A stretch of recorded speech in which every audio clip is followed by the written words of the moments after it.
Então, Mino, chegamos aqui à derradeira gravação de 2018, né? Eu, antes de fazer aqui a primeira pergunta, eu vou dizer aqui que eu estou deixando minha barba crescer, porque antes de virar um milenarista, eu também quero ver se eu faço algum trabalho freelancer de Papai Noel. Tem até um ajudante de Papai Noel, que é o Cauê. Cauê, por favor, além de cineasta, o Cauê vai ser o ajudante de Papai Noel. Dá um ajudante aí, com a galera. Cineasta e ajudante de Papai Noel. Invadindo aqui. E a gente está nessa uma última tentativa para ver se fazemos trocados para... Cauê com sua claquete manual. Grandíssimo. Então, você quer fazer um balanço do ano? Vale a pena? Tem algo a dizer assim, um resumo de 2018? Não, eu vou apenas informar os leitores a respeito das nossas próximas duas edições. Neste fim de semana circula esta, que conta a história de uma senhora destemida, que na verdade é a caçadora de João de Deus e de outros, e se prepara inclusive a nos revelar mais 13 casos infernais desses abusos em série. Essa é a capa que vai às bancas neste fim de semana.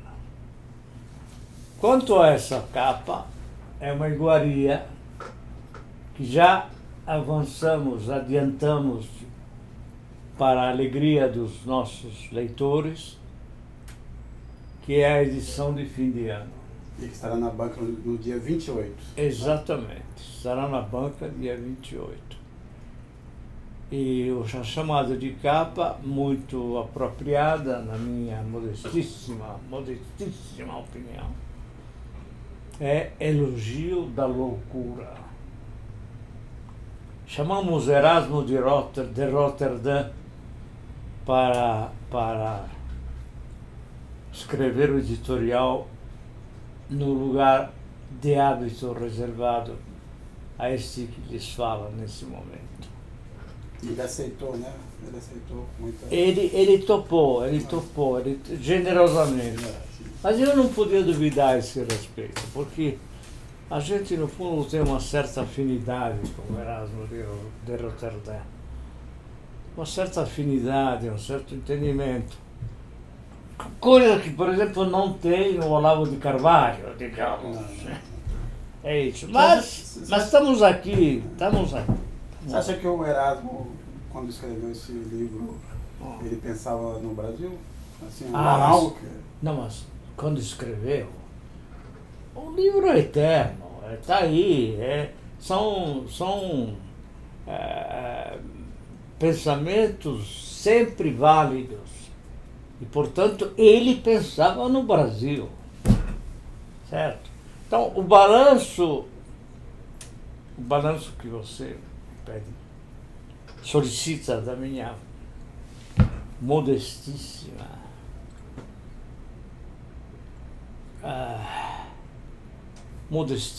aliás, alcance. O balanço é isso. Finalmente, ao cabo de 518 anos de história, o Brasil assume o rosto que lhe compete ter. Ele deve ter. Nunca, eu acho, foi tão claro que a fisionomia brasileira é essa mesma. Então esse seria o balanço. Nessa semana, eu falo no meu editorial, ainda meu, falo de Battisti, do caso Battisti. Sem entrar no mérito das disquisições jurídicas em torno das razões pelas quais a extradição é o lance correto, eu acho que ele deveria ter sido remetido de volta à Itália já por Lula. Mas, agora, ele é muito típico deste país. Também o caso Batista. E, sobretudo, eu diria, da ignorância crassa da esquerda brasileira. A esquerda brasileira é de uma ignorância insuperável, imbatível.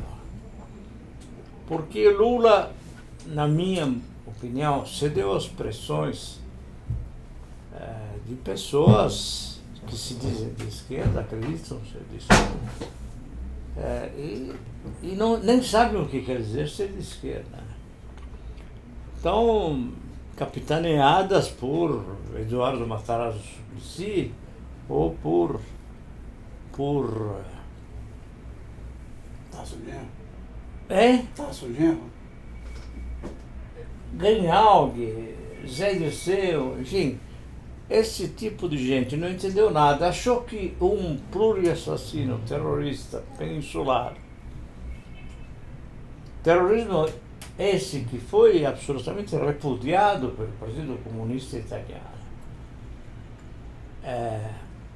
era comparável aos poucos brasileiros, pouquíssimos, infinitamente poucos em relação aos argentinos e aos uruguaios, lutaram contra a ditadura, né? E hoje continuam a falar desses momentos terríveis, e, no entanto, a esquerda brasileira engoliu uma lei de anistia imposta pela ditadura. Parem de falar. Reconheçam a sua mediocridade e, sobretudo, a sua ignorância. Um professor universitário, de que nesse momento não pronunciarei o nome, dizia que a Itália, nos anos de chumbo, foi governada pela extrema-direita. Ele não sabe nada. A Itália, nos anos 70, marchou na direção da esquerda. Nas eleições de 1976, eu estava lá naquele momento, o Partido Democrata Cristão, que estava no poder há tempo, desde o imediato pós-guerra, teve 36% dos votos, enquanto o Partido Comunista teve 34% dos votos.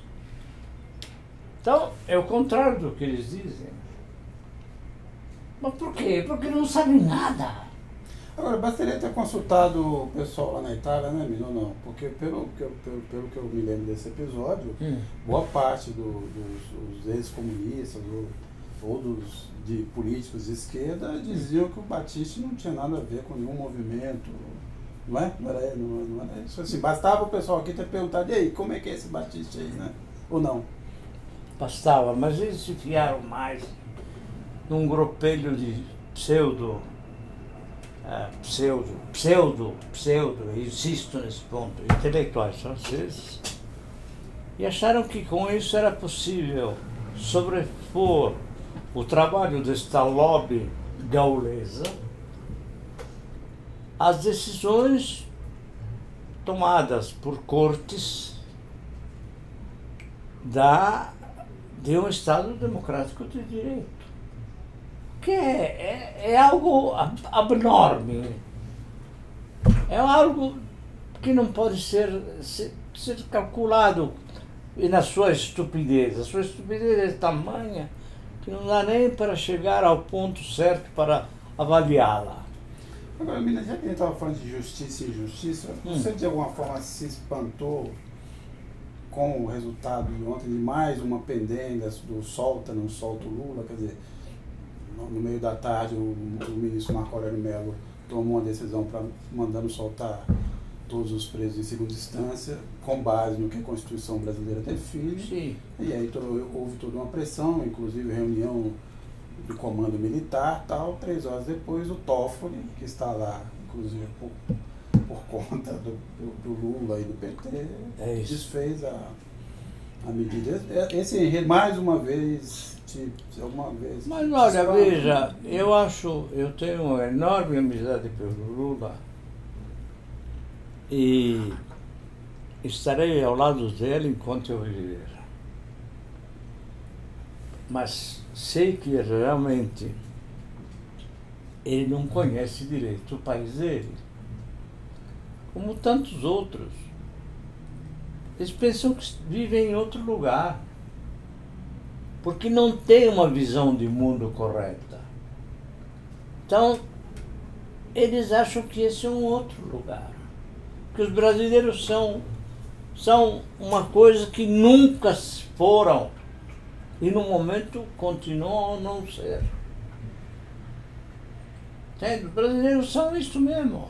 65%, veja os resultados de uma pesquisa de dias atrás, acham que o Bolsonaro é a solução. Bolsonaro é a demência instaurada como forma de governo.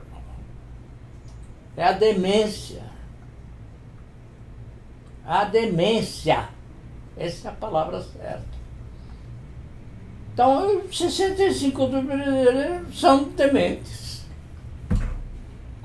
Essa é a conclusão inevitável.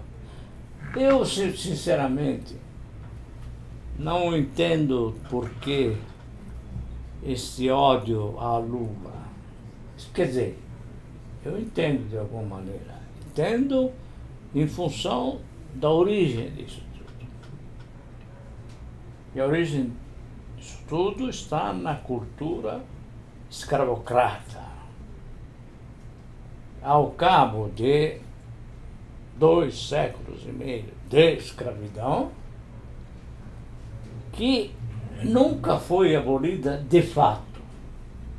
Como dizia um aristocrata pernambucano, que eu não diria vermelho, suponho que não o considere vermelho o presidente eleito, chamado Joaquim Nabuco. Se bem que hoje em dia, talvez, né? É? Se bem que nessa altura, talvez ele possa ser classificado como, sei lá, um pré-comunista ou algo assim. Talvez um profeta. Mas, enfim, ele dizia que 100 anos seriam necessários para que a cultura escravocrata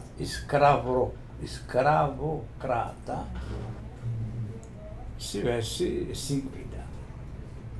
Errou redondamente. Já faz mais de 100 anos que houve a abolição, e eu suponho que possamos já calcular que mais 100 anos serão necessários. Mas talvez mais. A não ser que nesse ínterim o mundo não acabe. Graças a figuras como Trump, por exemplo, que é o grande herói do nosso presidente eleito. Mas que não virá. É? Que não virá a posse, né? Que não virá mesmo.